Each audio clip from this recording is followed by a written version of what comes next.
Bagong haircut si Langga. Pagkatapos nila kayo na gupitan, ito, pinaliguan ko. Kaya yan. Oh. Kasi nung last gupit niya yata, 2 months ago or 3 months ago.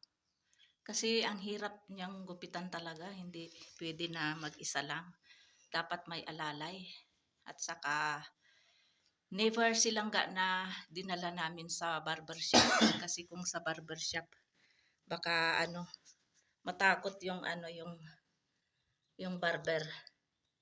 Kaya sila kayo na lang ang nagugupit sa kanya.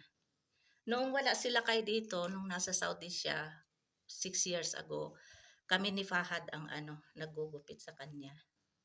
So, sila kayo ngayon ang nagugupit. Pero dapat talaga may alalay. Ayan o. Basa-basa pa. Ayan.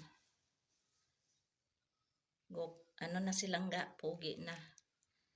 Ayan. At saka, pala, ang tawag dyan.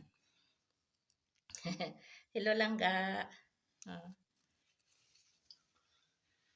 Ngayon pala, birthday niya ngayon. 29 na pala si Langga kasi pinanganak siya.